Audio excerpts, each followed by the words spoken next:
Good evening. Once again, I welcome all the speakers, faculties, chairpersons, delegates, panelists, everybody. Welcome, a big welcome to our National President, Sir, Dr. Jailal, Sir, Dr. Vinay Agarwal, Sir, and Safe Motherhood Committee Chairperson, Dr. Dilip Kumar Datta, Sir. Thank you so much, everyone, for taking out the time to be here. As you know, IMA this year has started off Doctor's Day as Safe Motherhood Week, and we're going to be having these webinars, informative webinars for 7 days. Today's topic is a healthy pre-pregnancy. As you know, even before a woman bears a child, there is so much that happens in her life, both physically and mentally. And since we want to make the entire pregnancy safer for her, it is very important that we fix all the other issues before she tries to conceive so that she does not have any complications during pregnancy. I will not take up more time and I will quickly hand over the mic to Dr. Nirmala Vijay Kumar, who will be heading today's session. Dr. Nirmala, over to you. Hi, thank you, Dr. Erika. So a warm welcome to everybody. Today, as Erika had mentioned, it's all about pre-pregnancy, and the theme is that what you sow, you reap. So if we are going to be sowing malnutrition, then we will be reaping anemia and its pregnancy complication. If we are going to be sowing overnutrition, then we have obesity and then its complication. If you're going to be sowing poor hygiene, then there's infection and its complications. So basically what we sow, we reap, and prevention is still the best form of cure. So till this point, we've been talking about prevention. And who better to head today's woman of eminence with her word of wisdom than Lieutenant General, Doctor and Pediatrician Madhuri Kanitkar, Madam. So it's like a great privilege and a big honor. I've been hearing a lot about her from Dr. Narmada ever since we logged in today evening all day. The excitement is palpable and we are very honored to have you here with us, Madam. Let me just share your slide of introduction and then we would love to hear from you. So, screen share.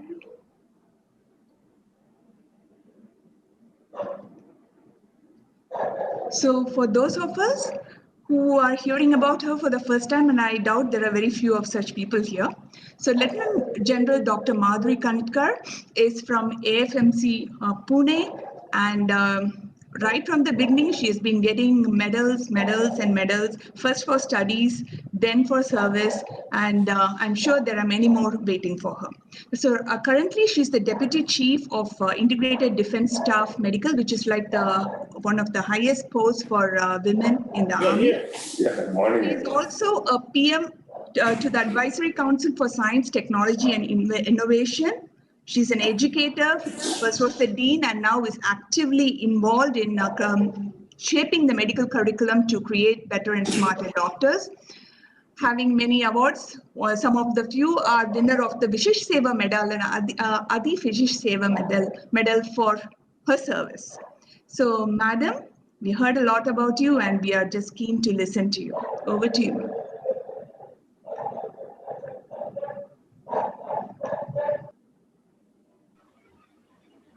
Yeah. Am I audible? Yes. Yes, ma'am. Thank you so much. And Jai Hind and a very good evening to all of you. The president of the IMA, Dr.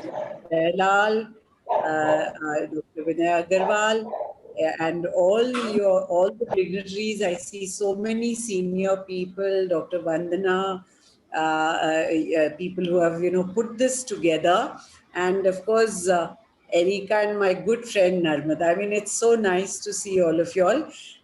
At the outset, I'd like to compliment Indian Medical Association, which always comes up to the situation and the requirement of what society needs, and it's a fantastic body which works together in lot of issues. So so aptly during this Safe Motherhood Week, you launch it with a webinar which can reach out to everyone. So my compliments to you, and I thank you all so much for inviting me to and giving me this opportunity to speak to you all. I think it is so important that we look into preventive health. I think somewhere along the line, medical, the whole medical profession itself, I say that medicine is ailing today. And it is only organizations like the Indian Medical Association which can come up to it and treat this ailment. Because if you looked at it, why I'm giving a little 2-minute introduction is because safe motherhood is all about prevention. And I think today a stitch in time saves 9, and we have to look at prevention. So what if we look at what, the after independence, what the Boer committee and what was envisaged was a beautiful 3-tiered system. And at the heart of this whole primary health care was preventive health care. But after 70 years of independence, we still are battling with maternal mortality, neonatal mortality, and these are ailments which no developing or developed country can be really proud of. And it's very heartening to know that today even the government has seen that this is going to be the cornerstone. And we have to shift our gears if we are going to use that health budget which is being promised. I think the organizations like the IMA will have to come for the forefront and take on this load and see how we can bring this. And in this whole thing, I feel what is at the corner of it is the family physician, the good old GP who had more care than cure, and patients got well. And I think 80% of the times it is this kind of primary health care where you need to talk to the people, where you need to allay anxieties, and where we all need to work together to take this forward. So if we have to think like that, then what are the ways ahead for us? And this being Safe Motherhood Week, I think and we can have it on the backdrop of the COVID pandemic. The COVID pandemic has exposed the underbelly, I would say the undermid belly of the medical profession. And it was in spite of amount the doctors have done, it was so disheartening to see there was still violence against doctors. And this was one time where we would have expected society to just really come up. It is not enough that, the petals are showered and someone says very good and all. It is that it has to come from within uniformly everywhere. So I think it is a time to introspect, to reflect that what is it that has got to the core of this society, that even when they are at being cared for by healthcare workers, by a team of professionals, why are they still violent? So somewhere along, probably communication channels have broken down. And I think if we have to start, it will have to be a two-way process in which we have to change the mindset of the people. And to change this mindset, we'll have to, we being the mature, we being the more educated, we being the more understanding, and we being the more caring and compassionate of society, we'll have to take the lead in that to change this perception. And to change this, we have to just reach out. I mean, I know it sounds very Gandhian ki, someone gives you a slap on one cheek and you put the other cheek forward. But I think only at this time, this kind of caring, compassion, understanding the angst of the people and yet being there for them, people will slowly realize the value of this noble profession. And I feel so proud. I mean, this is for personally, it's about a service to humanity. And that is why I feel, and which are the three professions? I always, whenever I talk, I feel very humble that God gave an opportunity to serve in all three. You know, everyone respects a soldier, everyone respects a doctor, everyone respects a teacher. And therefore, I feel so humble that I got an opportunity to wear all three hats in this one life and be able to keep reaching out. And the love and respect one gets for this shows that people still look up to all these professions as role models, as people who care for society. So with that backdrop, and now this vision of being on the Prime Minister's Scientific Technical Advisory Committee, as well as Niti Aayog's committee, where we are looking at post-COVID, how do we take, what do we want to look at healthcare? And we had the president of the IMA also join this, Dr. Agarwal was there, and there's a lot of thought process which is going on. So with this backdrop, since we are looking at safe motherhood, and I think it all future generation would start from there. The future and our next, what is the future of the country is today the small children and even more the unborn children. So I think taking safe motherhood as a starting point for taking this health in the country forward is so important. So what are the areas which I would like all of you all during these webinars? You have some excellent panel discussions. If you all can delve on some of these issues as to how to use innovation, technology, artificial intelligence, I mean, all this is there, and use that to reach the unreached. Because I said, there is a saying that God could not be everywhere, so he created mothers. And in that today, we can say that doctors cannot be everywhere. So we have been given technology. And in that, at the core of it would be telemedicine. So even if we can simple when it comes to safe motherhood, delivery you cannot do on a telemedicine. But what about all the antenatal care? Can we create packages? Can we create app-based to reach every pregnant woman and even a pre-pregnant young adolescent girl? It starts from anemia. It starts from stunting. It starts from malnutrition. So can we start reaching out to society through this, taking it down to our rural, to the urban poor, to reach every unreached woman to this thing and let her enjoy having a safe motherhood. And in that, I think telemedicine takes this thing. So can we innovate to find different ways? Because what is antenatal care? I mean, finally, you're looking at weight, you're looking at blood pressure, you're looking at anemia, you're looking at a urinary. Can you use simple technology ways to, where non-medical community, these things can give this information, and a gynecologist and a doctor for that matter can reach out to any woman who can log in and say, okay, these are the things, what more I need to do. And I would like to share something that I was seeing what our service gynecologists did for this COVID.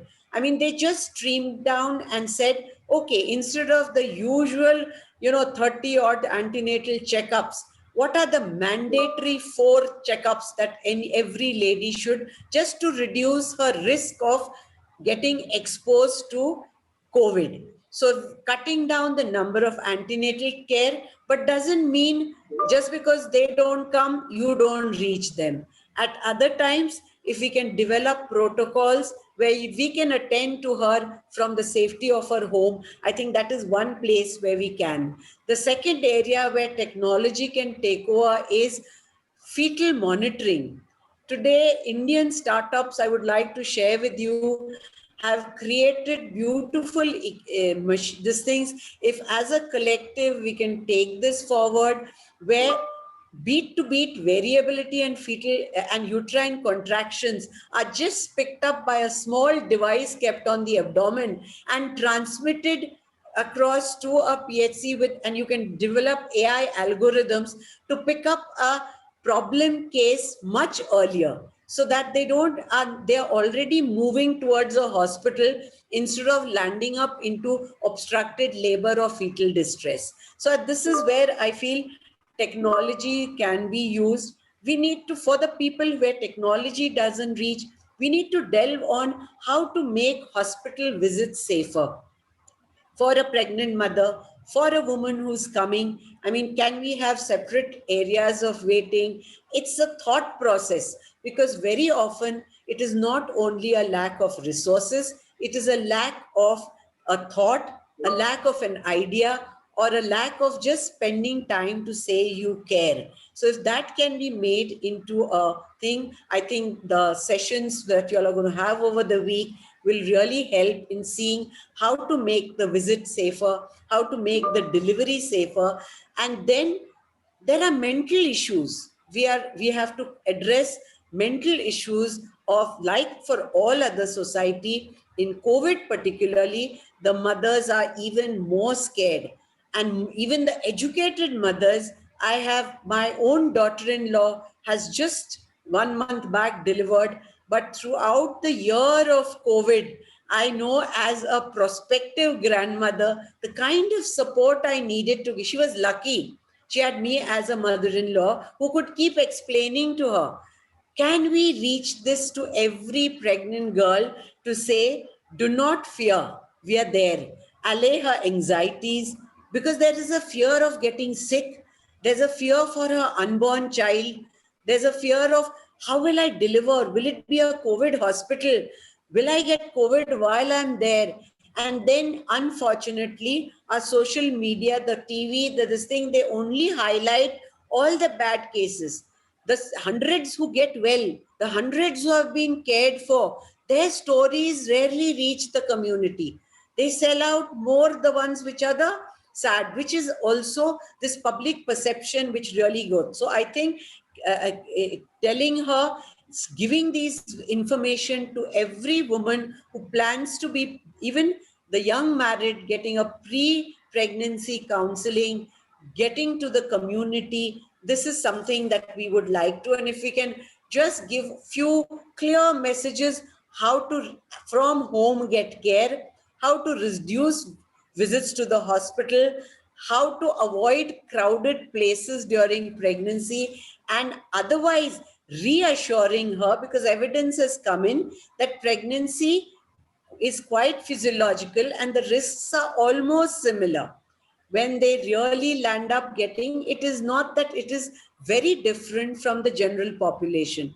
So therefore, a woman who is pregnant, if she takes adequate precautions, like they tell everyone else, the SMS of social distancing, mask and sanitization, and avoiding crowded places with her child, and the important thing that she can breastfeed.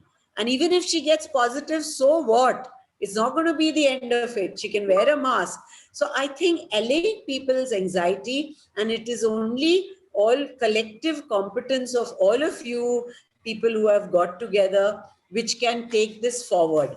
And before I sort of wish you well and end my little talk here, I thought let's also give a thought to ourselves. Amongst us and amongst members of the IMA, there are a whole lot of young women.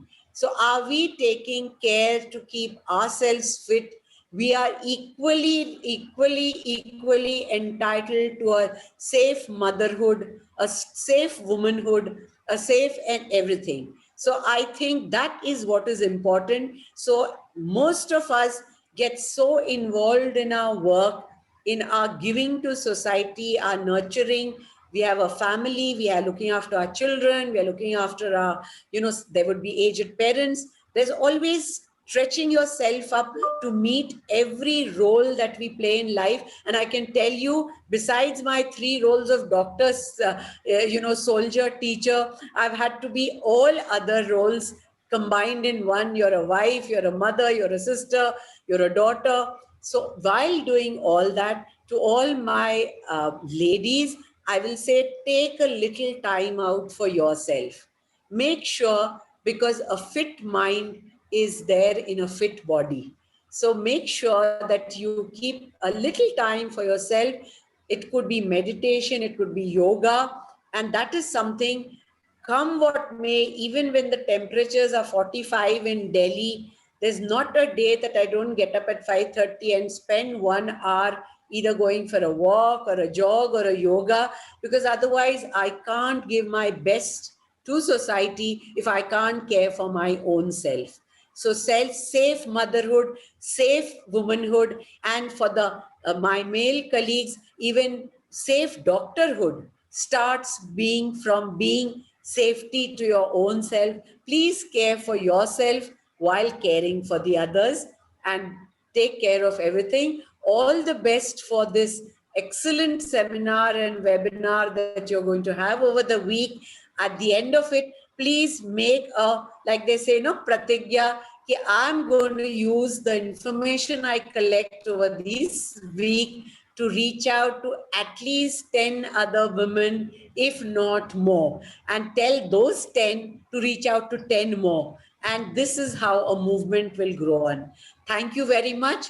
All the best to you, and Jai Hind. I wish I could whistle, ma'am. It's like really very, there's so much full of positivity, and you have done justice to all those three roles that you mentioned: as an educator, as a doctor, and as a show soldier. You make us women, as proud as women, as doctors, and as Indians. I told you you will whistle at the end of it. Yeah. Whistle is more appropriate, isn't it, Dr. Narmada? Yeah. So, Madhuri ma'am, I had watched your video, and one of your quotes, you said that as a leader, you should rule with your head, but lead with your heart.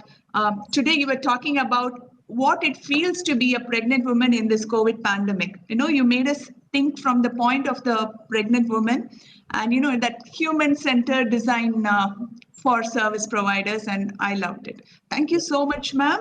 So as we are all on virtual, it's just you're going to be a virtual memento for you. And of course, this can never compensate. So I know you're busy, you're leaving for your another meet. Thank you so much. Have fun, ma'am. Thank you so much. Okay. Bye-bye. Bye, All the ma'am. best Thank you, to ma'am. all Thank you. of you. Bye. Absolutely. Thanks, ma'am. Bye, ma'am. Thank you. And now we go on to the program. So I'm going to be introducing another amazing person. So she's going to be the chairperson of this panel discussion that we are going to be having. We know that anemia is an issue, but what about other lifestyle disorders that are catching up quickly? By other lifestyle disorders, I mean the disorders of sleeping, of eating, of not having enough exercise. And to moderate this, we have Dr. Vandana Punia. So let me give you a few words of introduction about Dr. Vandana Punia. We know that she's the chairperson of WDW Haryana. She hails from Rajasthan and is a consultant of the Vandana Heart and Maternity Hospital. But she's been extremely active in a lot of ways, both in IMA and Foxy, being an activist in Mission Pink as well as Women Doctors Wing. So she's also has a social work done through Lions, Rotary, and Bharat Vikas Parishad. We don't have much of Bharat Vikas in the South. She, like our woman of wisdom, Lieutenant Madhuri, she also believes in sports and is a music fan. So, Vandana ma'am, you're the chairperson. Thank you, ma'am. Thank you for the lovely introduction, and thank you for giving me this opportunity to chair today and participate in this wonderful program of IMA, that is Safe Motherhood Week. And it was a pleasure and honor to share the screen with ma'am, Madhuri ma'am, because I have I would say that I belong to an army family. Everybody in my house is an army personnel. Apart from me, I think I'm the only civilian. So that I could relate what exactly it feels. And there was a time in my childhood when I really had thought that I would be joining the army, but as life could have it, I could not do that, but my father was in the army. My brother is there. My brother-in-law, my Tauji, Taiji, Dadaji, everybody Wow. is in the army. So I can really it's a proud moment, when you share something, a screen with somebody as nice and as talented as Madhuri ma'am. We've heard so much about her. And She thank you was so awesome. much for inviting me. And especially, even I would love to gain knowledge about all the lifestyle challenges of today's women. We may not be today as women, as I said, but Yes, our ma'am. That's children, our exactly the point. daughters-in-law, we can give them and guide them in a number of ways and help them in facing these challenges. Thank you so much, ma'am. Thank you. Yes. So panelists, are you girls ready? So we are going to be starting the panel discussion. A few words about myself. I'm Dr. Nirmala Vijay Kumar from Tamil Nadu. I'm a gynecologist and a fertility specialist. And being a fertility specialist, I just end up seeing so many of the lifestyle issues that cause health problems when women get pregnant. So as an introduction, we know that these are the three cornerstones of a healthy life: sleep, diet, exercise. And we know healthy women lead to healthy mothers. So it all starts there. Are women today healthy? That's the question. And if they are not, then what makes them unhealthy? And how can we spread the awareness to make them more healthy? To answer this, I have invited 4 dynamic, charming women. And you're going to love them. They are all around the age of 25. They are all unmarried and just, they are roaring into life, eager to get started. And one day soon, they are going to be wives, mothers, and whatever destiny has in store for them. So first person would be Mrs. Maru Satriwala. So she is originally from Rajasthan, and she's a dynamic professional who is now a resident of Oman, and she works as a marketing manager in a cosmetics industry. Her skin itself speaks about that. With an MBA under her belt, and also she's pursuing her PhD currently. She's into business development manager with her own firm, which is Sadriwala and Co. So, Maruf, hello. The second panelist is Miss O.T. Swati. This radiant Miss Swati is a software professional and she hails from the software capital Bangalore. Her specialty is open text professionally, but she also takes care of herself. She is into yoga, she loves to cook, she loves to travel. So I'm sure she felt the pinch of COVID. Third, so hi Swati, say hello. Third one is Miss Amala Beju. Probably the youngest panelist. She's a postgraduate student doing her first year in MSc Chemistry. She's a lover of music, is into arts, pencil sketching. And when I was talking with her, one of the sweet things she said is that she likes to personalize her own clothes with embroidery. So a raring young girl. The fourth panelist, Ms. Dikshita Nahar. She's a content and communication specialist hailing from Metupalayam, Tamil Nadu, MBA from Singapore and a BSc in electronic media. An animal lover, has a beautiful ginger tomcat called Charlie. Said she's not feeling too well today, but she has managed to come. Was worried for her sore throat, but Dikshita, we will manage to interpret whatever you say.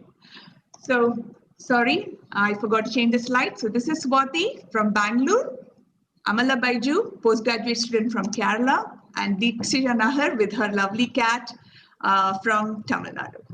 So warm welcome to all the panelists. And we are going to be asking them questions about what are the issues that women today face. So first one would be Ms. Maruf. So Ms. Maruf, are you there? Have you unmuted yourself?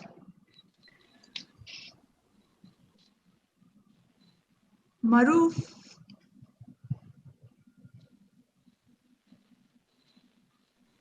I request all the panelists to switch on their videos. Yeah, I can't see the panelists at the moment, actually. Ms. Maruf and Ms. Amala. Thank you. And you can name yourself also. Yes, thank you. Yeah, Maruf, can you hear me?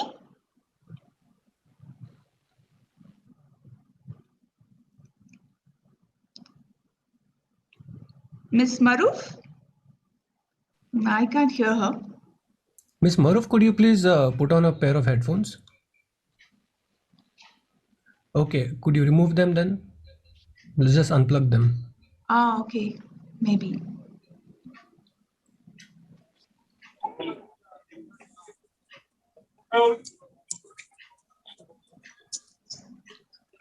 I hope you've turned them off, ma'am. We can't hear you at all.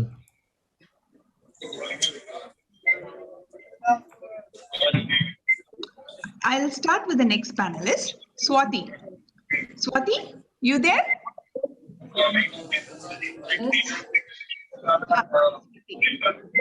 Say hello. Yeah, okay, I can hear you. So Swati, we know that sleep is now strongly linked to hormonal disturbances and obesity and PCOS. So how common is it for girls to get 7 to 8 hours uninterrupted sleep at night? Actually, I would like to say that it's very uncommon these days because of lot of factors that are affecting us. So yeah, we do know that a good sleep is actually it is very important for our overall well-being. But unfortunately, as the research says that 2/3 of the women get less than 7 to 8 hours of sleep each night.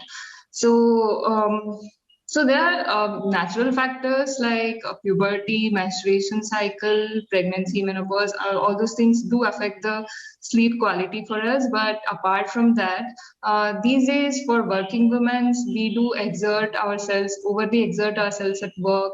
We do have night shifts, and we do stressed for what will be our career options or about financial support and all those things. So all these things are taking a toll on our mental health and physical health. So that I think is affecting our sleep.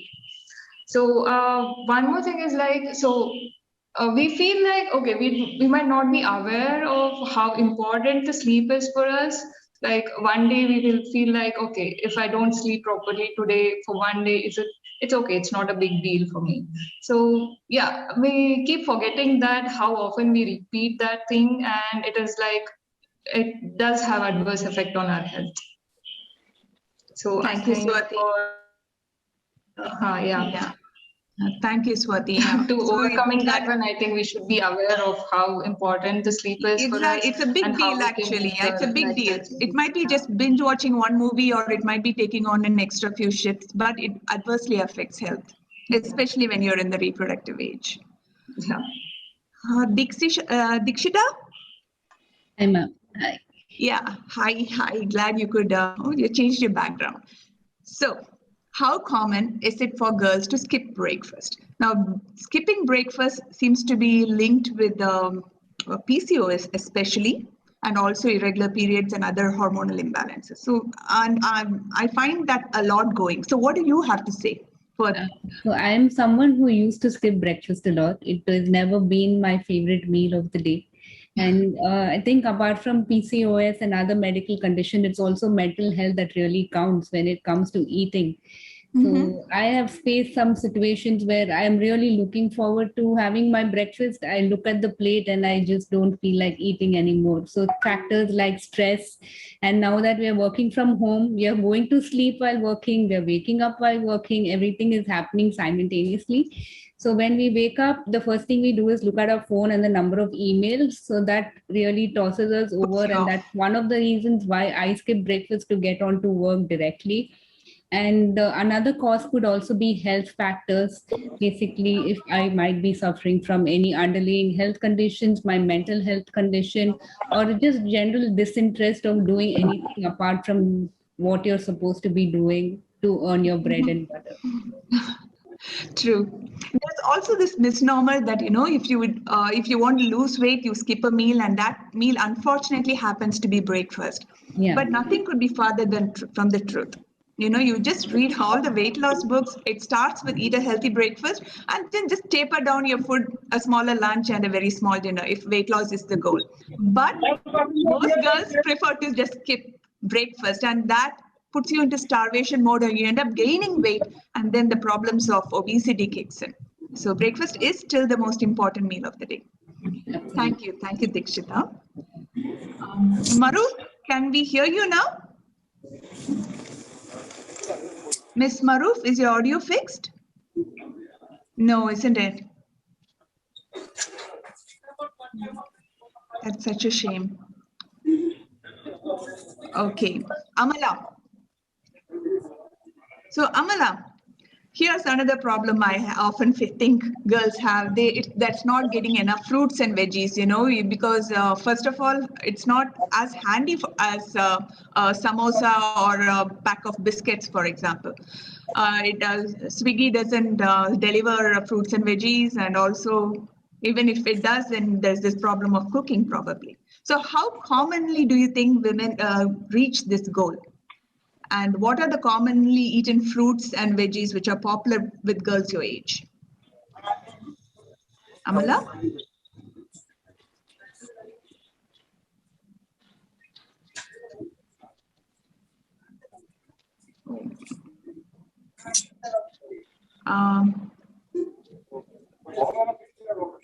Amala? Dr. Nirmala, can you see Amala? I don't know. I No, can't see her. no, she logged in. The thing is, I have a very... She logged in? Yeah, she logged in. And she didn't rename herself. Only Swati and Dikshita had renamed, but I did see her. She was on the screen. So it looks like Swati will have to answer this.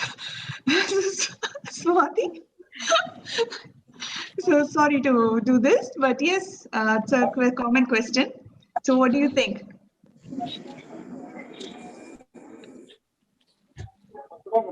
So it's like, yeah, we don't usually go to prefer with this veggies and fruits all the time. So it's actually, we don't even remember to eat it most of the time. And yeah, there are deficiencies that we face, like at that time we realized like, yeah, we do have to eat a lot of veggies and fruits to get out of this. Yeah.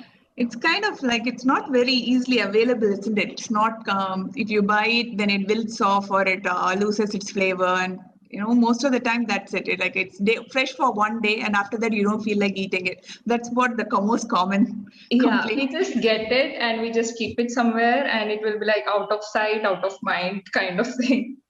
Yeah. But now isn't it? It's a big deal actually. And one of the main reasons we are having so many lifestyle disorders popping on girls these days. Not just girls actually, it's also boys, but the topic is not safe fatherhood. So we'll focus on the girls for now. Exactly like Dr. Nirmala said, basically it's not easily manageable. So I think we'll have to console, or we'll have to counsel the parents and the mothers that whenever they go out, please cut a plate full of fruits and put it in front of her. It's going to be somebody else's duty and then she can have it. So I think this part, exactly as she said, it is, they really don't, they don't even think that they should be eating a lot of vegetables and raw. Food is not a big priority when you're in your 20s, right? They're not a priority. And in the same contest, I would say that skipping breakfast, as initially she said, I think I would say more than 60 to 70% of the younger generation is skipping breakfast. One thing is, of course, their sleeping pattern is not correct. So they get up late and they don't have sufficient time. They just have time to get ready and then they just go to the office. They're getting late for the office. So breakfast is not a priority. Secondly, they sleep late, they eat late, so they are not hungry when they are getting up. They don't have an early dinner, so they are not even hungry. Their body doesn't demand breakfast, basically. And so that is another reason. Their cycle is vicious. Their sleep pattern is disturbed. So, and their eating pattern is also disturbed because they come late from the offices, I think. So they eat, either they have a small snack in the evening, so they don't feel hungry. Then they keep on, they're socializing also late. So they sleep late. And when they're sleeping late, they're having late dinners. So by the time when they get up, the dinner is not even digested properly. So they don't even feel hungry. Their body is not demanding it, basically. Yes, ma'am. And lack of exercise is another factor that the body is not demanding too much of intake. As they say, I think if you all will agree with me that hardly whenever we think of eating, it is basically breakfast ka time ho gaya kha lo, lunch ka time ho gaya kha lo. Our body is not requiring all that. And that is one of the reasons of obesity, because we are not doing too much of physical activity. All the activities are indoor. So And as just increasing with the COVID. increasing with the COVID even more. So we are Even facing for this us. problem. All of us are facing this problem. People like me, I would say, or a few who are a little more on the plus side of the age, they are thinking ki theek hai, kaam karo, look after yourself, look up, because even if you are not fit, you will not be able to be of any help to your family. But the younger generation is going into just eating and sitting and then sleeping at odd hours and working, studying, and working and studying, just sitting at home. So that is a very big problem that COVID has created in the last Welcome, year and a Maruf. half. As Madam Madhuri said initially that she exercises for 1 hour every day. And as most of the dietitians, she's 60 plus. Yeah. she's 60 plus. So that is a very, very important factor, that you have to eat properly and you have to give time to your body at least for 1 hour. Maybe if you are indoor, do a yoga, do a aerobics. The girls are very interested in dancing. Whatever exercise you can do, give 1 hour to yourself. And it is a time management, basically. It is very popularly said, time nahi milta. But time nikalna padega aapko. And if you really want to lead a healthy life, you may not realize it today, but in the coming years, like we are talking about safe motherhood, after you become a mother, when you have the responsibility of your families on you, then you will realize how important your health is. Because when a woman falls sick, even for 1 day, The whole family is sick.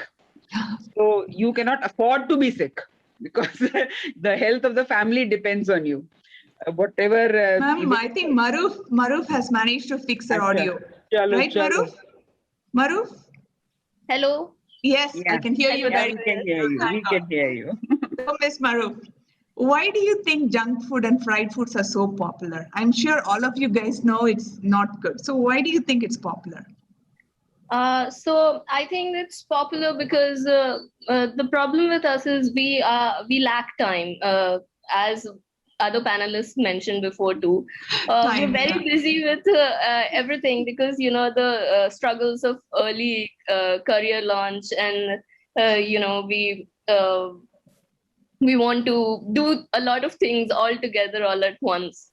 So that's why eating disorders are a very common thing. And I think the current trend right now is ordering in, because it's just so simple. You just click a button and then you can order food. So it's a lot better than going to sleep hungry, like without eating anything. Because I personally just tend to, sometimes when I don't want to cook, I have my periods, I don't want to do anything, I'll just end up eating Maggie and going to sleep, which I know is not good for me. But still, no fruits, no vitamins, just carbohydrate, isn't it? Yeah, but you're not alone. I'm just trying to understand you girls. Yeah, thank you, Ms. Maruf. So, Swati. Yeah, I would like to add to that point actually. Yes. Junk food is like, we see temptations everywhere around us. So our friends keep posting the pictures of the foods they try, and the Zomato guys, they keep pinging us, like they send email like, okay, we have this offer for you, we have this kind of offer for you. So at that time, okay, there is offer and there's good food. Why not go for that? Yeah. I would also like to add something here. There's a different perspective that I see among my friends and what we do. So COVID has changed our pattern of eating out or eating junk food. We have become, because we spend a lot of time at home, my set of friends and we especially, we've started cooking more. We have realized that a dish of pizza, if I order outside, is going to cost me 1,000. That I make at home, at least we know it's nutritious, we know what's going inside it. So that is the shift that I have seen.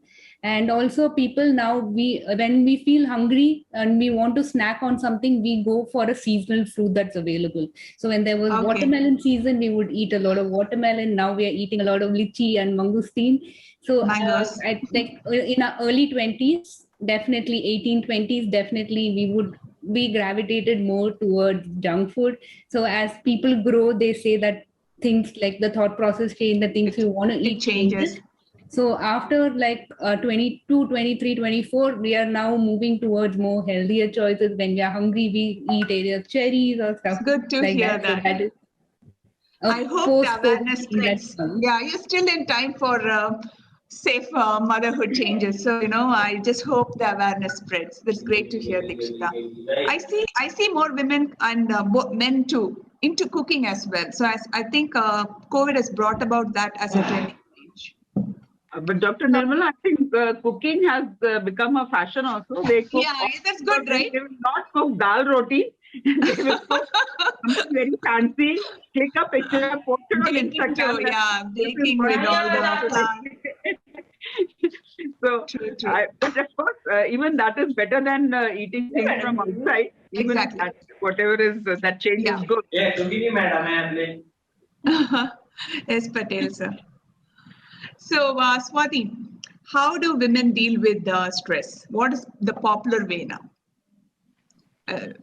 Yeah, okay. So stress, it's like we just don't know when to stop, or we just don't know how to handle stress properly. I guess I'm not sure like when do we feel that we are stressed. So there are some side effects of stress, like we feel anger, we feel sad, depressed, and restless. So at this time, I think we should take ourselves some time and we should make an effort to invest in ourselves. Like it can be like a simple thing like listening to music, or but there is stress eating also. I don't think that is very beneficial for us, but as we said, like cooking and treating ourselves with a delicious meal, so that will also help in reducing stress. Also, to keep our stress level in check always, I think it is better to exercise regularly and practice deep breathing techniques, or you can just go to a spa also, get a massage. So that will reduce your stress. True.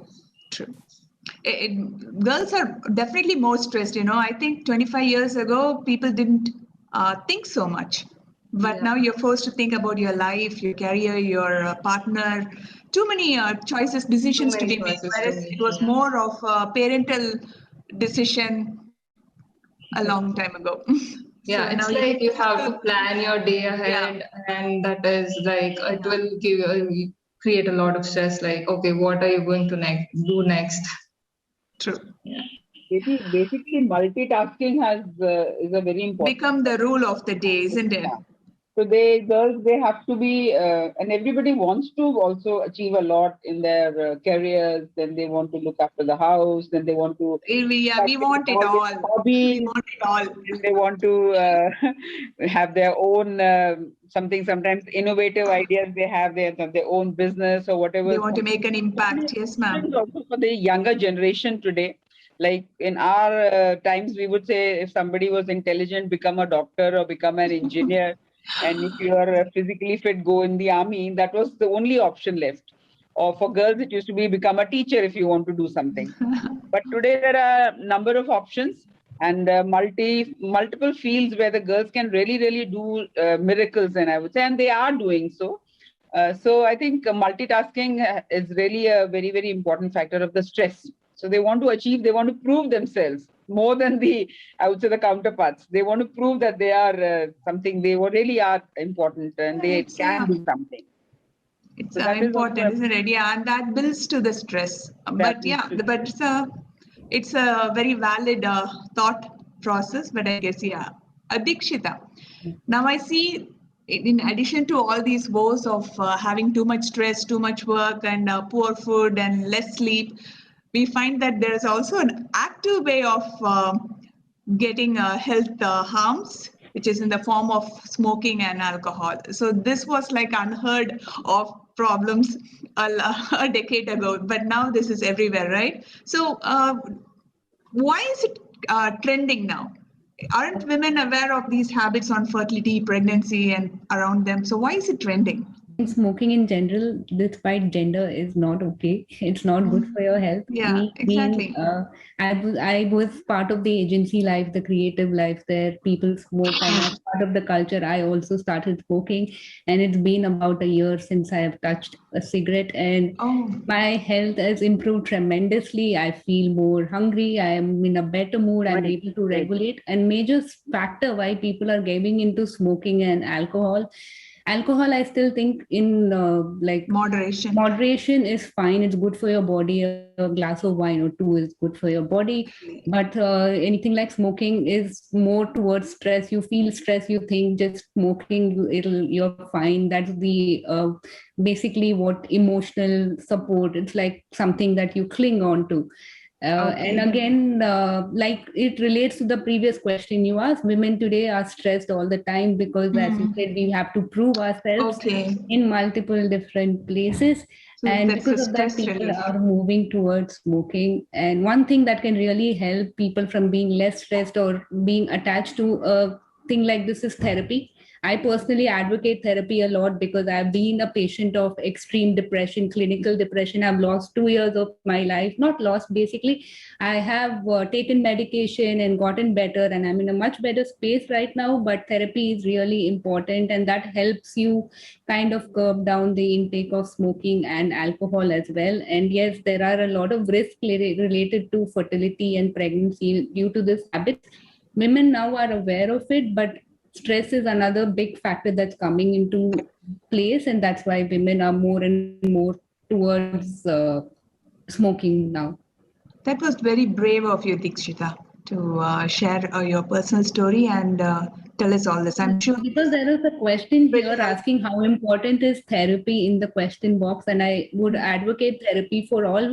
Mental health has always been a stigma, and now people are opening up about it. Everybody True. has their share of it. So I would say Yeah. that it's really important, and smoking is not a very good habit, and it does have adverse effect on the It body. all starts in the mind, isn't it? Yes, If your mind is strong, then everything can be handled. After all, the mind is absolutely. stronger than the body. True. Absolutely. Sorry, I True. deviated a little bit, but No. It was a very courageous of you to open up like that. Thank thank you. you. So, yeah, ma'am. Is Amala available? Was she able to? No, I don't hear from Amala. Yes, Right. ma'am. I'm Oh, extremely Amala. sorry Oh, because I had a okay. power failure at home, so I had Yeah. gone. Oh, it was a power failure. Is it? Yeah, I was wondering. We had you, and then what happened? Okay. Amala, Sorry. here's a question for you. So you are in college right now, Yes. and you know COVID is there. So what do you girls do for fitness these days? How do you cope? It's been a year of COVID. So what is popular? Basically, it's very difficult actually to maintain physical fitness along with all the studies and going to college and everything else. And COVID has always made it more difficult. I know online classes, we're still at home, we're always at home. But the thing is, when it is the class is online, we do have assignments, we do have a lot to study, and there's a lot of stress that's coming up. So I guess yoga is the most common way people find Yoga, that's the commonest. Yes. It can be done indoors, isn't it? Yes. The apps are catching up in a big way, isn't it? All the apps for fitness, for yoga, for muscle building. Yes, many people are downloading a lot of apps so that they get motivated and all. I've noticed that. But then the thing is, motivation has to come from here. Yes, after a point of time, like after a few weeks or something, you just go back to sleep, or else you'll just eat a lot. You just don't care about calories and all. You have just, enough motivation to continue it further. You won't just wake up early morning or something. You'll just postpone it to the evening so that you just think you'll just do it evening. Understand. That is not going to happen. Thank you, Amala. So panelists, we discussed a lot of things, and this is a common question for all the panel. So we from the Indian Medical Association Safe Motherhood Committee, we are designing a health bot with a menstrual tracker. Now, we mentioned that irregular periods, PCOS, obesity, all are actually, put simply, are lifestyle-related diseases that are on the rise now. Now, if Indian Medical Association were to design a health bot, I want your feedback on how it can, what features it should have, so that it can, motivate people to adapt a healthy lifestyle. Okay. So first, Maruf, we had you. Hello, Yeah. everyone.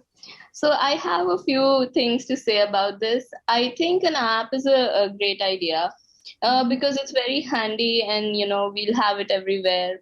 Although I don't know if the reach in India is 100%, because a few of us, because to be honest, girls our age do not have access to a lot of money. We are always short of it. So, but still, I guess, considering that we do have all the minimum requirements for all this, I feel like an app would be great if it could, give us insights on how to,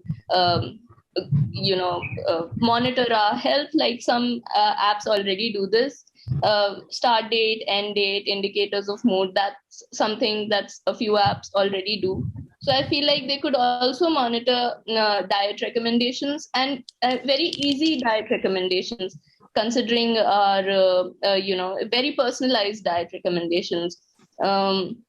With easy ingredients, easy cooking instructions, probably, maybe, that would help us fulfill our needs.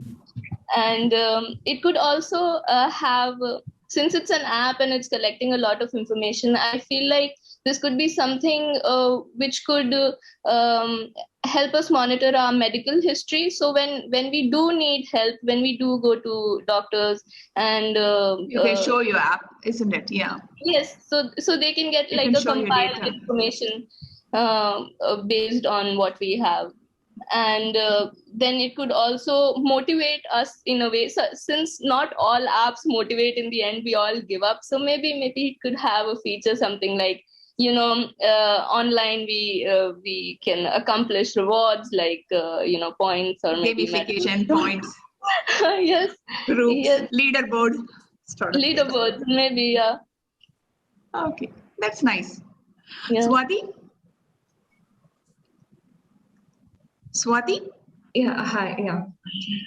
So I think the bot, or any app, if Indian Medical Association makes it, I think people will definitely trust it, and they'll feel like, okay, this is a trustworthy source. If the information given over there, people can easily trust it. And one more thing is like, okay, we need to create awareness of what exactly this PCOS is and what are the early stages of it, how we can know that we are actually suffering from it. So it's like, if you suggest, okay, if you are facing these kind of symptoms, so maybe you need to do a health checkup, like these kind of checkups and all. These should be there. These FAQs should be there. Okay. So in identifying the early stages and all. So what and all, what is like, it is like medications are there, treatments are available for it, and all those things. So one thing I have seen in common is like we do self-research a lot. If we see some symptoms in our health, we do a self-research.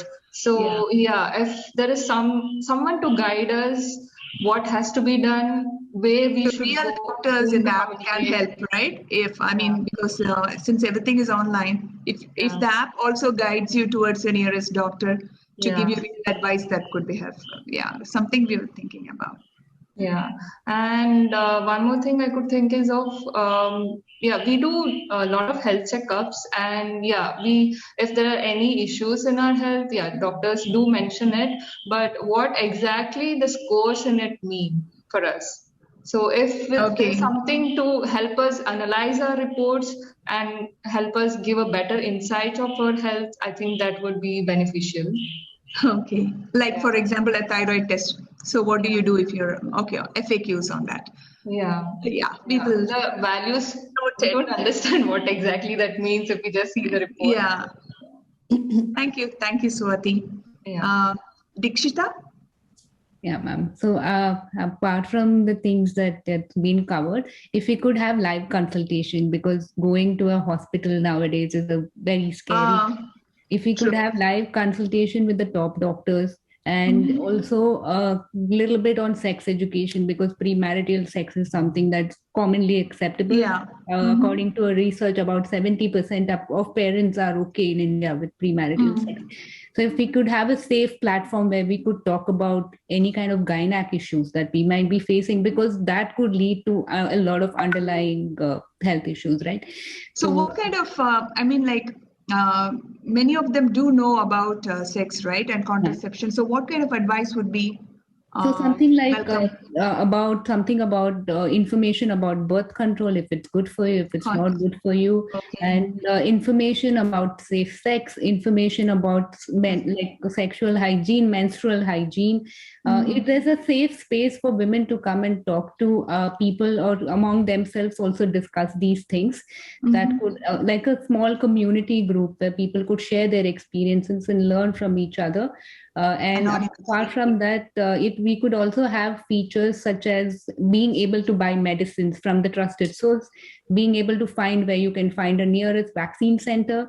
If these are the things that could be added additionally to what is already there on other health boards, it would be very helpful. Probably, yeah. A vaccine is a bit, yeah, because it's a big project, but it's great. I'm sorry, can I add something to this? Yeah, Maruf. I feel like, in addition to what Dikshita said, it'd be great if we could also be, since we are talking about premarital sex, it's great if we young people, because we're very scared about because there's a lot of taboo surrounding it still. So it would be great if we could be guided towards safe clinics, or maybe people who help us, like if we need instant help, because we don't know what's going on. We don't know if real doctor to discuss things with. Yeah, because these adds on to a lot of anxiety. Yeah, so that causes a lot of other problems. Agree. That's a part of, it's just a part of being a woman. It doesn't even stop with preconception. It continues throughout your life. Amala, so what do you have to say as the youngest member of the panel? Amala? To add on, I would like to say it would be good if we could track our symptoms, and like if you could write down our symptoms like headache. Track your menstrual symptoms. Tracking our menstrual symptoms, so that we can predict whether you're having PCOS, or whether you are going to have a problem related to it, so that we can know our cycle more better and know our mood swings and all, so that understand yourself better.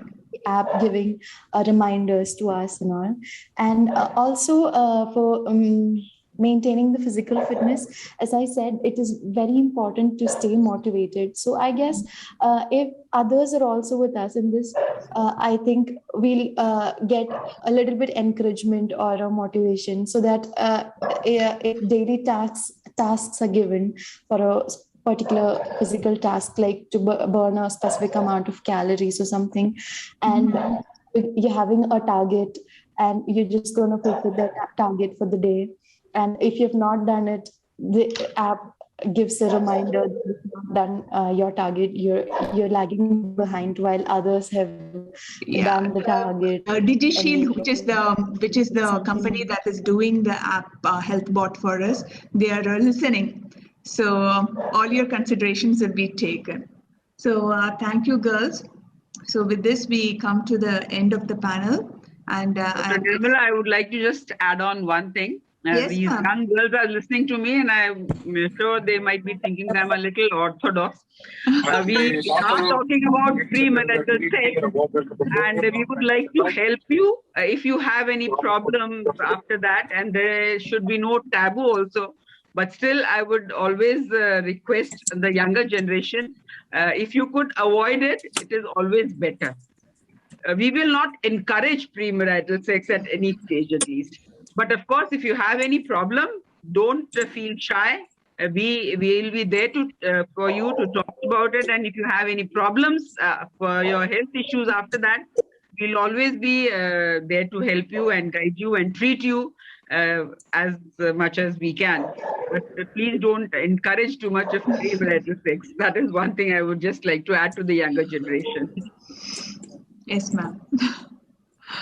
So thank you. Here are your virtual mementos. So thank you, Dikshita, Swati, Maruf, and Mandana ma'am. Thank you, Nirmala. Thank you, Dr. Nirmala. Thank you. It's been great. Thank Fun you so interacting much. with the younger generation. You always Yes, it was young when such an you eye-opener, talk right? to them. I mean, When did you feel young when you talk to them, you know? yeah. Girls, you made our day. You made that day. Thank you so much, all of you. Thank you so much. God bless you. Thank you, ma'am. Thank you for the support. So now we go on to the next program. Thank you all. And, Thank you so much. I'm really honored to. Thank you. Really did very nice discussion, and it felt the need of hour for the youth. Thank you, Datta sir. Thank you, ma'am. Now we are going to have the next chairperson come on. So I'm going to, gives me great honor to introduce the chairperson, and with that we are going to move on to a speech by my teacher. So let's go on. Let me give you the pleasure of introducing Dr. Meenakshi Ganguly. Let me see, screen share. Yes. So here you go, Meenakshi ma'am. So she's very much a member of our Safe Motherhood Committee, and she's been working in mother and childcare since 1999. She's here because her field of interest is women's issues in public health, an extremely active lady. You got the feel of that just interacting with her over the last few days. Active in government organizations, NGOs, and IMA related to women's health, and that's like a very overly simplified introduction. So over to you, Meenakshi ma'am, to introduce the speakers. Thank you, Nirmala. Thank you for the introduction. And today is the second day.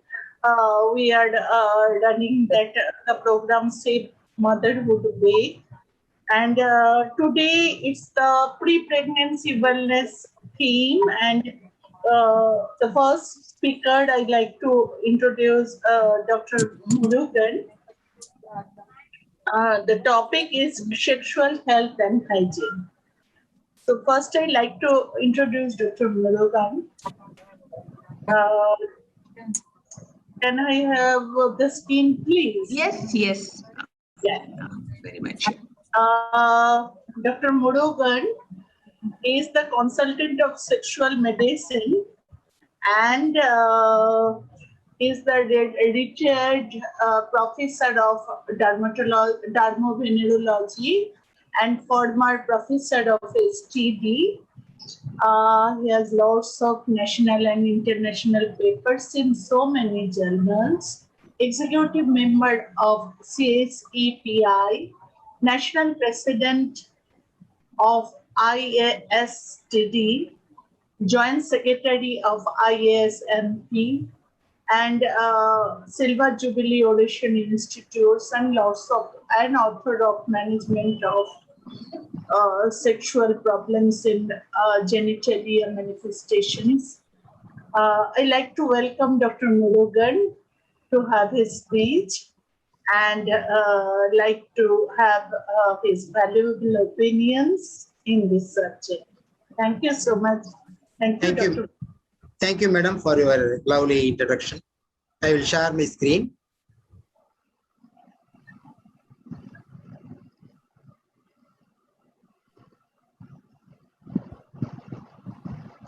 Good evening, everybody. Am I audible? Yes, yes, sir. Yes, sir. Clear. Yes. First of all, I would like to thank the National IMA and Dr. Nirmala Vijaykumar for calling me to share my view in this pleasant evening and chance to meet you all. And today, the topic of mine is sexual health and hygiene for safe motherhood. Safe motherhood, we are celebrating the week. For safe motherhood, the fundamental is the sexual health and hygiene. One should we know. And overall, I'm going to talk about genital hygiene, marital age, premarital counseling, the influence of infertility on the couple, pregnancy and sexuality, sex in special situations, antenatal care, and pregnancy and STIs. Sexual health is defined by WHO that actually the sex is an instinct, like just like a hunger, thirst, or nature's urge. Everybody cannot overcome that. And sexual activity is a basement for motherhood. Sexual health is defined by WHO, the physical, emotional, mental, and social well-being in relation to sexuality. And not only free from any infirmity, dysfunction, or sexual health, it must be pleasurable and safe sexual experience. That is very important. And free of coercion, discrimination, and violence. This is defined by WHO. For sexual health to be attained and maintained, the sexual rights of all persons must be respected, protected, and fulfilled. For the base, there is hygiene. It's very important to have a safe motherhood. A day-to-day life, the cleaning of vulva and vagina with plain water every time after using the toilet is very important. We have to groom our children from childhood onwards. That is very important. And wash from front to back, not to back to front. That will lodge the unwanted particles and infections, other things. So that is very important. That we have to supervise the children also then and there. And use soap sparingly. Pat dry with soft cotton towel and tissue or tissues. And use loose-fitting cotton underwears. Change underwear at least once daily, twice if it is a humid condition. PB hair removal is not essential to maintain hygiene, gentle hygiene. Many are thinking like that. PB hair acts as a protective barrier for vulva, as a cushion for during sexual act. So, not necessary. Suppose if you opted for PB hairs to be, it is better clipped off or trimmed rather than shaving. Or if they really go for shaving, use good safety disposable razors, single time use, shave and unidirectional, never dry shave, and use moisturizer and foam or anything. And good visibility, that is also very important. Otherwise, we will like to have injury. Vaccine generally to be avoided. It may lead to folliculitis, infection, recurrence, and depilatory creams may be allergic to some people. And laser hair removal may be opted for semi-permanent method. Then menstrual hygiene.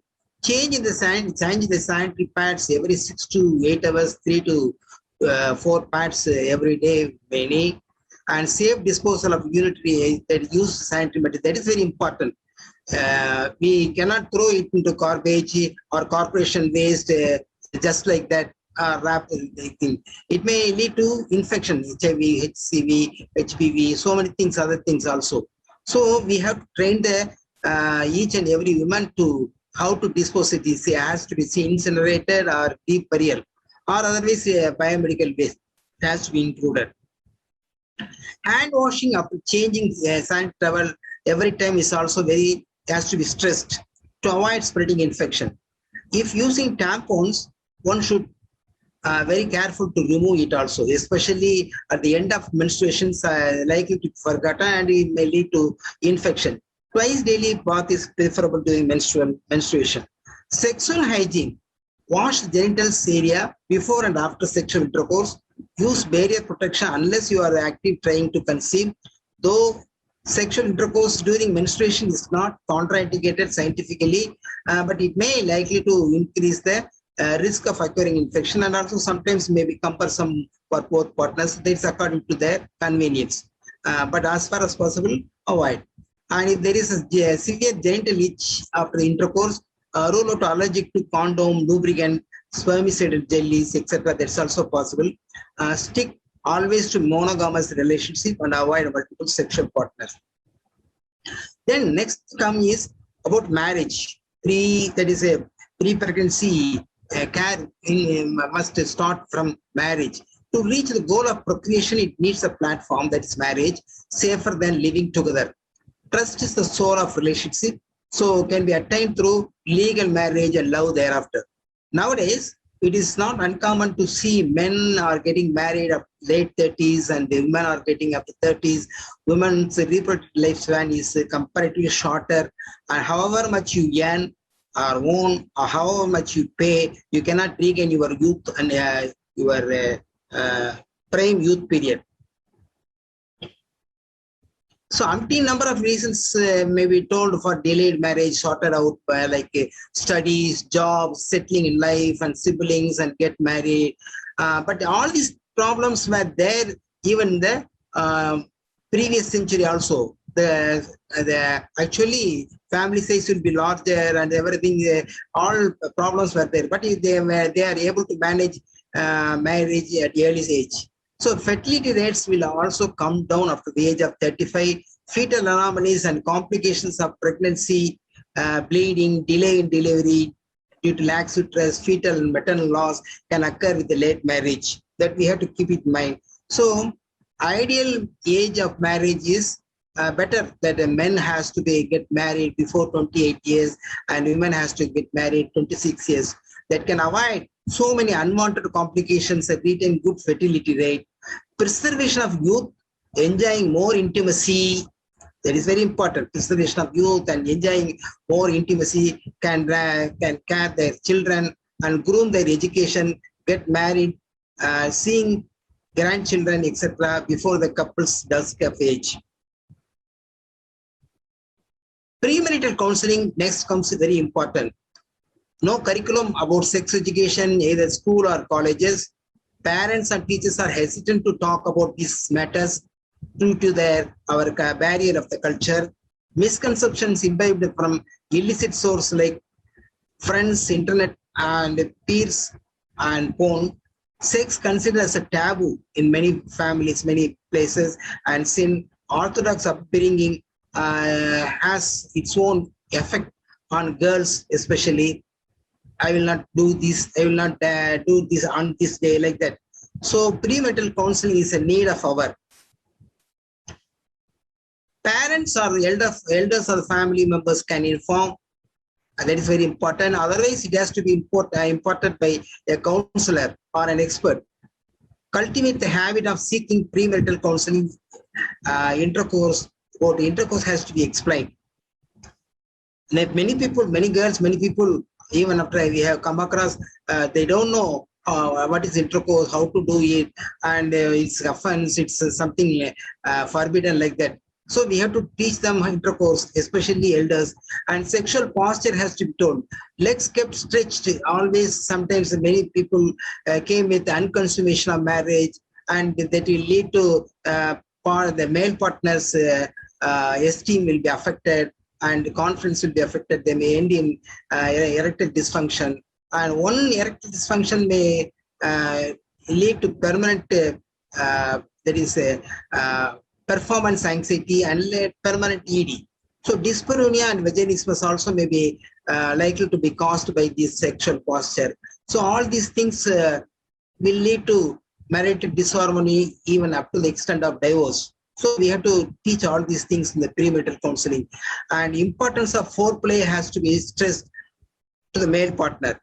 So many men, they are not aware of this foreplay or afterplay. So that is also very important, yes, because the women will get stimulated, will arouse until late, and only when they are both are aroused, only the sexual play will be good. So that's also we have to teach them.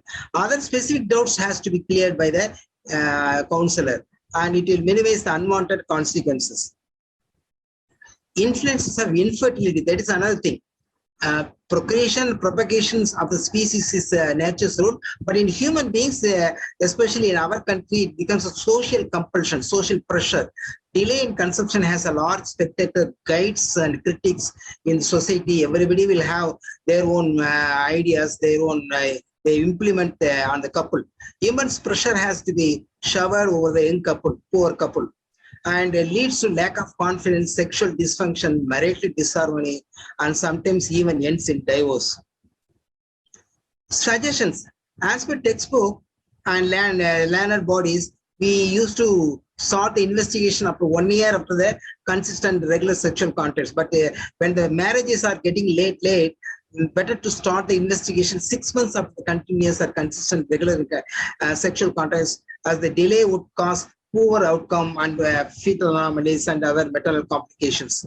Fertility period, the timetable 6. So that is another thing. Most of the obstetricians will induce the ovulation. They give the drugs to induce ovulation and ask the lady to have sex during the fertility period. When the couple comes on the age of 40, 45, after very long travel through the infertility investigations, the male partner may not be able to perform the coitus on daily. So on the first day he will do better, second day he will do little difficulty, and third day he will blink, and it will end in a pressure performance and ED, all these things. So ovum can viable for 15 to 18 hours inside the woman, and sperm can has more than 24 hours inside the woman's womb. So nothing to worry about that. If this month is not there, next month. So the patient's own preference and desire has to be given importance. So then only the pleasure will be there. Otherwise, what will happen? The woman will demand sex and men may not be able to do, and he will look her as a headmistress rather than a mistress. Pregnancy and sexuality. Nowadays, many are being advised to abstain from sex from the day 1 of the diagnosis of pregnancy and till the late prepurium or completion of lactation. It is not necessary. Partner sexual urge cannot wait for such a long time.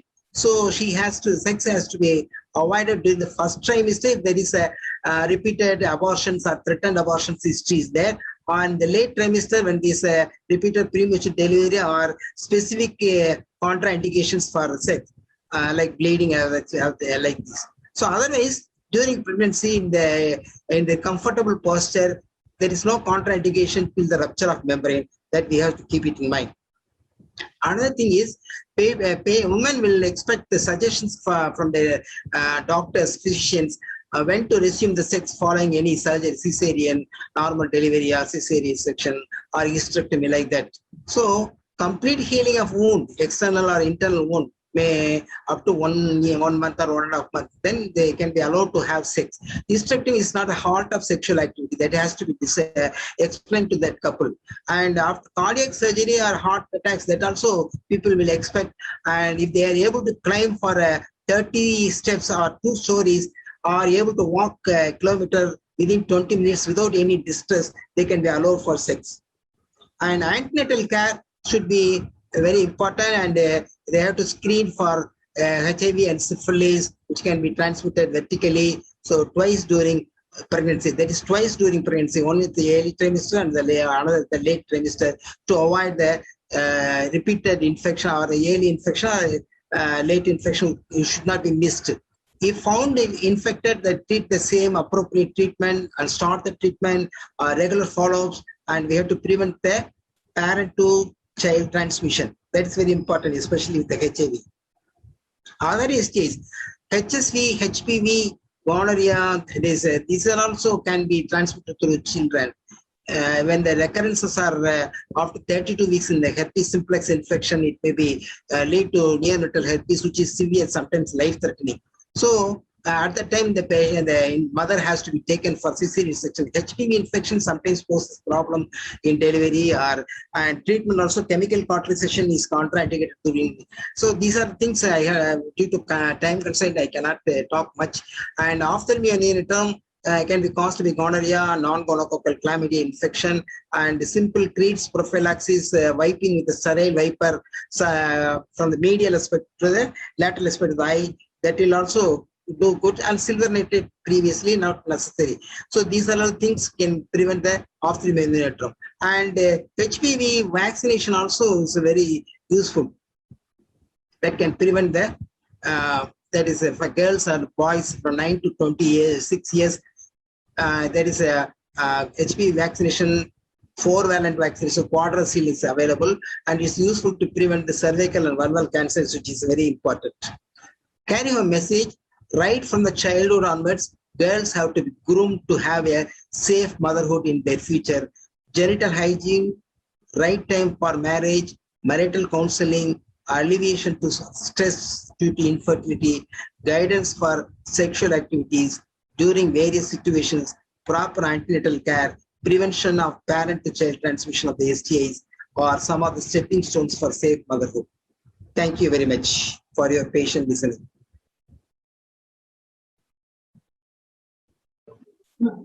Thank you, sir. Thank you for the wonderful deliberation. Thank you. It's excellent to hear from you, sir. Is there any questions? I haven't seen any question in the question box. Is anybody like to share anything? Yes. There are some questions. Let me see, Meenakshi. Yeah. Yes. We have a question from Mr.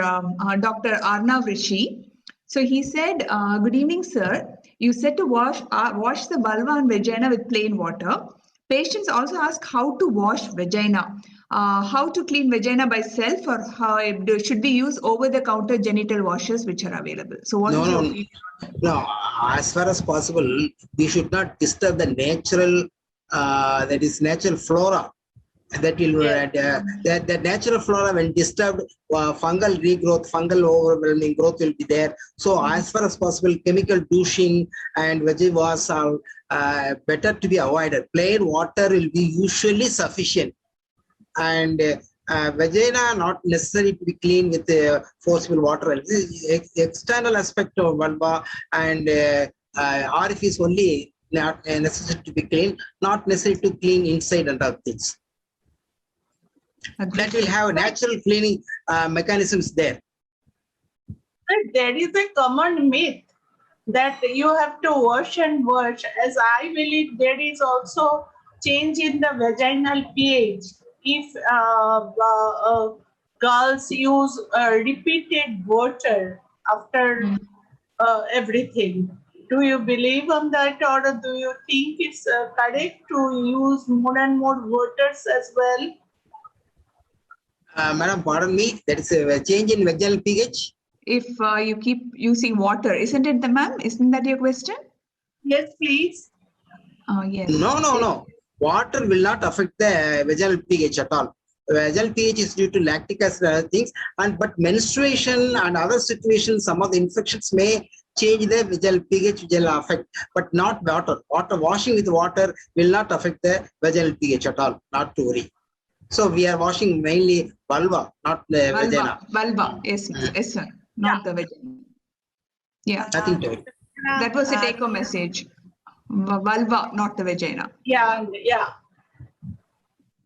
Dr. Nirbala, there is a question in the chat also, and I also had a doubt. Good evening, sir. Dr. Murugan, sir. I'm Dr. Good evening.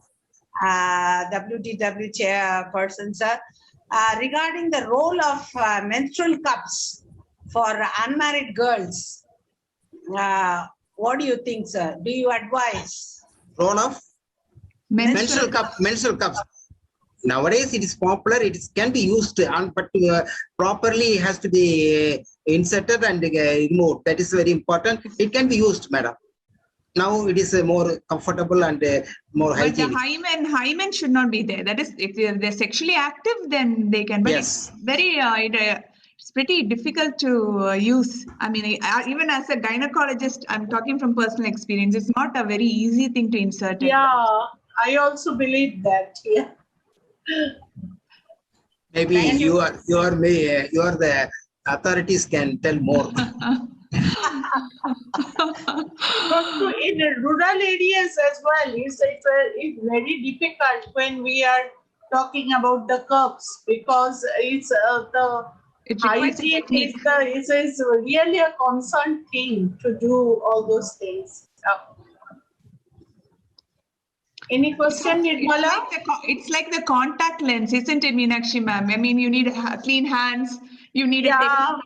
You need a technique. It's not for everybody. It's just like spectacles versus contact lens. To make awareness and to make promotions in the urban areas as well as the rural areas, it's very tough. to say all those things like she has told that, like the feeding bottles, like the contact lenses. So many things we have to demonstrate. So we feel better not to use. Yeah. Any more It's actually gaining popularity. The menstrual cup is gaining popularity because it's reusable. So no plastic, no e-waste. So I think that is why it's the main concern. It's good for the environment. So that is why it's getting very popular. So those who know how to use it, it's fine. But as I said, it requires a lot of technique and hygiene. You need to wash your hands and be careful. Yeah. No other questions, but a lot of appreciation for Murugan sir about how it's been about your presentation, sir, and they feel that your presentation should be done in various. Dr. Asha Mishra has said that they need to do the public awareness program for all the schools and in the community, large factories. So thank you, sir, for an excellent. Thank you. Neenashri ma'am, back to you. Yeah. Now our second speaker. Should we? Yes. Is there Rajpriya ma'am there? Yes, Rajapriya ma'am said that she's having issues in connecting because she's traveling, but so she has sent her speech. Okay. So this is Dr. Rajapriya Ayappan. She is MD, DNB, FRM, FRCOG, and 25 years experience in the sector of gynecology, managing director of Srinivas Priya Hospital, Priyamwood, and Om Fertility Center, secretary Indian Fertility Society, Tamil Nadu, executive committee member, ATR, COG and OGSSI, FPSI, Secretary, PIMA Women's Wing, Foxy Endometriosis Committee in Nella. Love to introduce her, and we like to have the speech on the topic of preconception counseling. So now we have a discussion on preconception counseling. Yes, ma'am. Good evening to each and every one of you who have logged in for this wonderful webinar arranged by IMA to commemorate Doctors' Day. And my special thanks to Dr. Erica and to Dr. Nirmala for having given this lovely topic to me, preconceptional counseling. Undoubtedly, this is such an important topic just because we know in day-to-day practice it has implications. I would just like to share that in the last 1 month, I've seen all these varieties of cases which came to my mind the minute this topic was given to me. One was a young girl, just 22 to 24 years old, married 4 years. She has irregular cycles to the tune that she gets periods only if tablets is given. That is only induced cycles. And she also knows that she has polycystic ovaries. However, the marriages happened during COVID times, and ever since marriage, she's never got a period. That means 4 months amenorrhea. So the whole in-laws family is so anxious that she'll be pregnant, but unfortunately the urine pregnancy test is negative. And now she's worried. What will the in-laws, what will the husband think that if they come to know she has polycystic ovaries? I'm sure preconceptual counseling would have gone a long way to this young girl to handle her cycles as well as the prospects of future fertility. There was another interesting case which came to my mind when this topic was given. That is a multi-gravid woman. Trust me, she's 8th gravida. She has delivered 7 times and she has only a single live child. All the other children she gave birth to, it would be a perfect ultrasound, a good normal delivery, but the child would be lost postnatally any time between 6 to 9 months of life, and she was clueless why this was happening to her. And it was much later identified that it was a recurrent condition called spinomuscular atrophy, which was happening, and this led to the death of all the other babies she lost. So we made it a point to advise to her preconceptional counseling was given, and prenatal diagnosis at 12 weeks, a genetic sampling was done, wherein it was identified that this pregnancy is good and she was allowed to continue the pregnancy. That is the beauty of preconception counseling. And I must mention a very difficult moment where a young 27-year-old lady with uncontrolled diabetes, very high HbA1c came with an unplanned pregnancy. Actually, I advised her to terminate the pregnancy because there was high risk of defects for the baby and the sugar is too high. But she insisted that she will go on diet control. And after lots of persistence, she started insulin. Unfortunately, around about the 7th month, she developed COVID. And you know, COVID was with diabetes as a comorbidity had a very bad prognosis. And within 2 weeks, she succumbed and lost her life to COVID. So trust me, preconception counseling is here to stay. We have to imbibe it in our day-to-day practice. Now, what about WHO's thoughts on preconceptional care? WHO firmly believes since 2013, it has to be part of regular care given to mothers who are aspiring to go through a successful pregnancy. And this should be started as early as possible ahead of pregnancy. Sometimes we do it 2 months before they plan pregnancy, but it's also to be sensitive.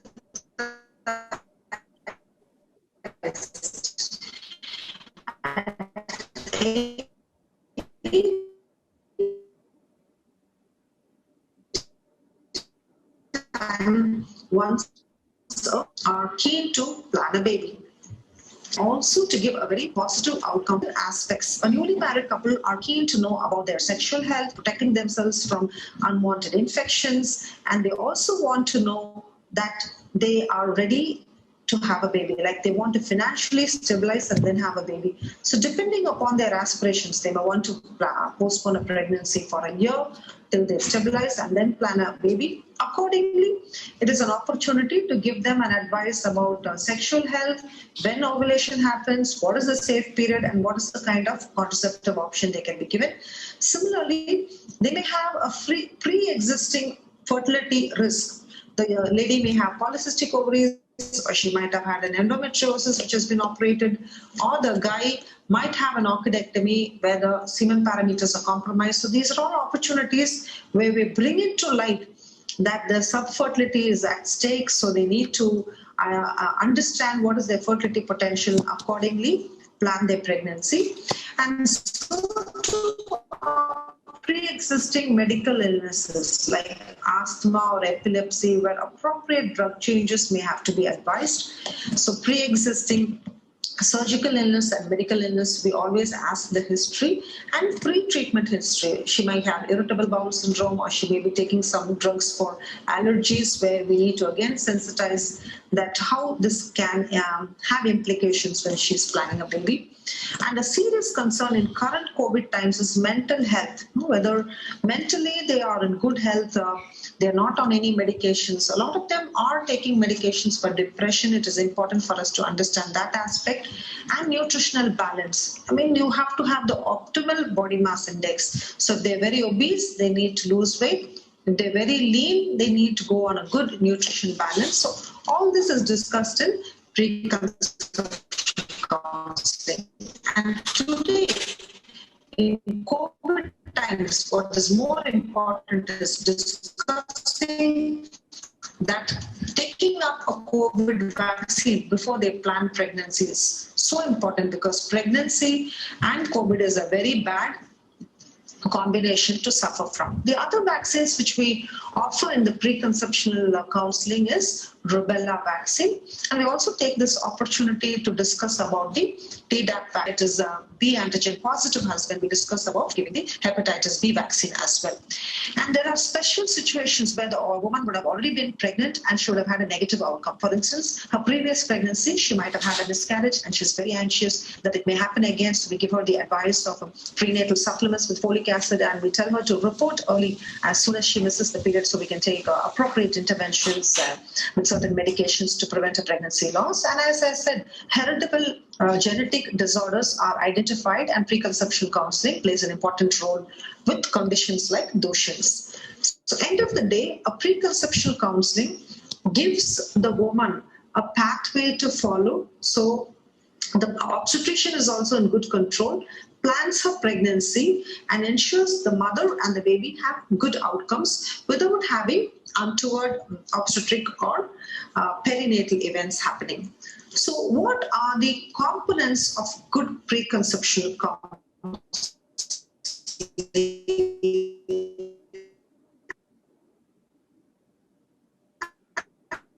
care?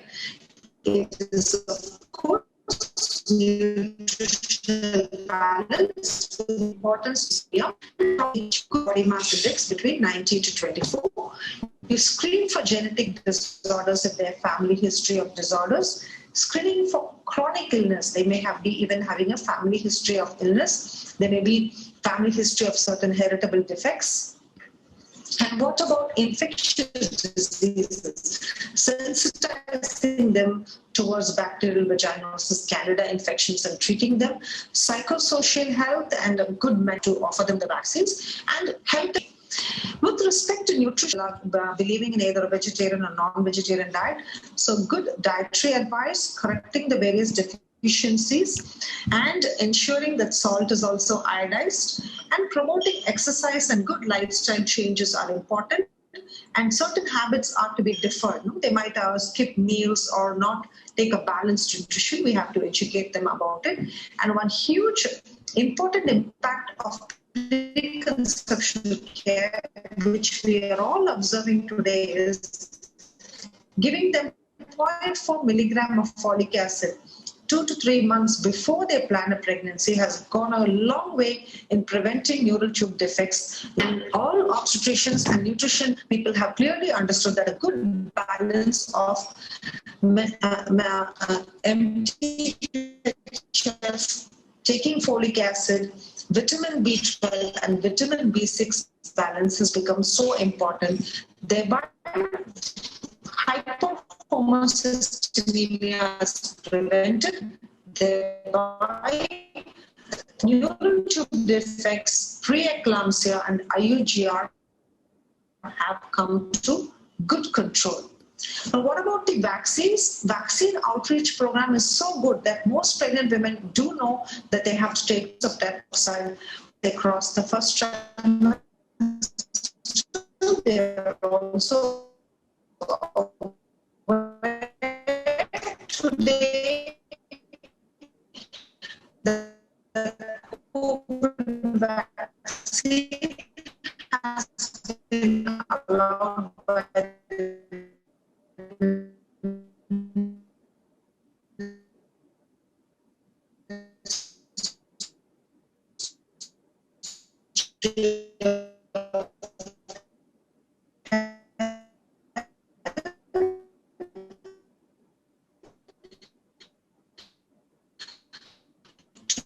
take it before they plan pregnancy. And it is standard into rubella, not part of health program. However, it does not assist to the drug with the cardiac illness as well. The disease has to be in control. So, with any medical illness, it is so important for the woman and the opinion of the early interventions with drugs is so important. And as far as infectious diseases go, we have to understand they have pets at home. We have to teach these women how to handle those pets before they plan their pregnancy. And what about certain sexually transmitted infections like HIV? Again, repercussions are to be discussed with the woman before they plan their pregnancy. And we already discussed a lot that psychosocial health is so important for one. Having the right mental balance phase is so important, and using minimum drugs in minimum dose is so important before they plan the pregnancy. And what about habits? Today, a lot of women are into the habit of smoking and taking alcohol, and there's drug dependence as well. Educating the woman that these habits would affect the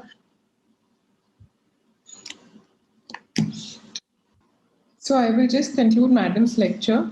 Basically, we call this as Planned Parenthood. Here, the gynecologist's role is to identify sexually transmitted diseases, genetic disorders, previous pelvic surgery, and possible subfertility in male and female.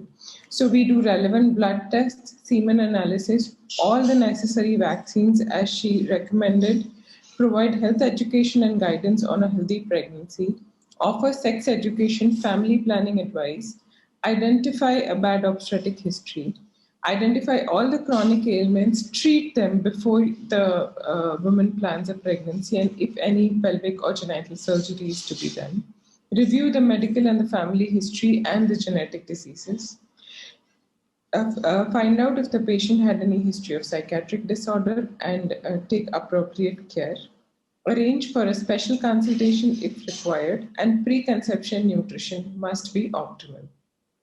So basically, information, education, and counseling is very, very important. So let's be prepared. And I really thank Dr. Rajpriya for sending in her video, even though she was not able to make it in the last very moment, so that our program is not. Thank you, everyone.